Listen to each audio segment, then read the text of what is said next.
दुनिया में एक बार फिर परमाणु हथियारों के निर्माण में तेजी देखी जा रही है। हिंद प्रशांत क्षेत्र में इसका सीधा असर पड़ने वाला है। इसका सबसे बड़ा कारण वैश्विक शक्तियों की अपनी परमाणु रणनीतियों को फिर से व्यवस्थित करना है। हथियारों को लेकर चीन पर अमेरिका कंट्रोल नहीं पा सका, जिसके बाद जो बाइडेन अपने हथियारों को अपग्रेड करने में लगे हैं।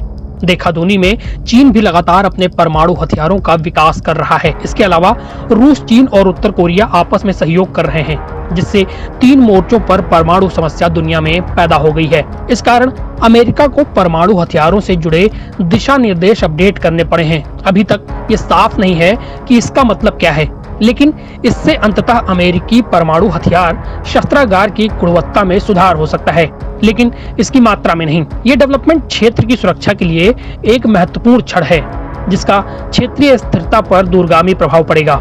ये क्षेत्र में हथियारों को लेकर तीव्र प्रतिस्पर्धा और उन्हें ज्यादा से ज्यादा बनाने की होड़ भी बढ़ा सकता है, जिसमें अब एक परमाणु घटक भी शामिल होता दिख रहा है।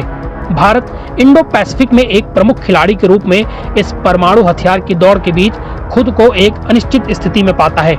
लगातार बढ़ती परमाणु हथियारों की दौड़ इंडो पैसिफिक में भी एक परमाणु हथियारों की रेस शुरू करेगी।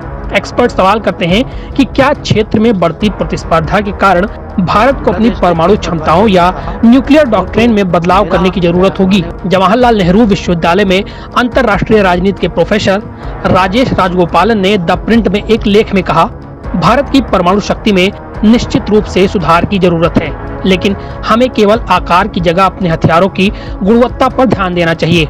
उनका कहना है कि भारत को अधिक लंबी दूरी की मिसाइलों की जरूरत है, जो वास्तव में पूरे चीन को कवर कर सकें। भारत ने हाल ही में अग्नि 5 मिसाइलों की तैनाती की है, जो देश की एकमात्र लंबी दूरी की मिसाइल है जो भारत के किसी भी कोने से पूरे चीन को निशाना बना सकती है। इसके अलावा रिपोर्ट के मुताबिक भारत के पास कोई पनडुब्बी से लॉन्च होने वाली मिसाइल नहीं है जो बंगाल की खाड़ी से चीन को धमकी दे सके। इसके अलावा हवा से परमाणु ताकत को भी बढ़ाने की जरूरत है।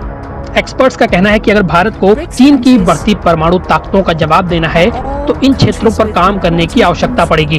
भारत के परमाणु हथियारों के विकास की धीमी गति पर भी ध्यान देने की जरूरत है।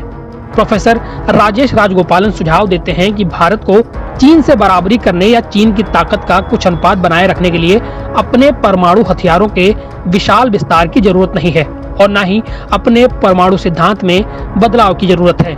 अमेरिका और चीन के बीच यह एक ऐसा खेल है जिसमें भारत को भाग लेने की जरूरत नहीं, लेकिन इस बात पर विचार करने की जरूरत है कि आखिर इससे आने वाली स्थिति कैसी होगी।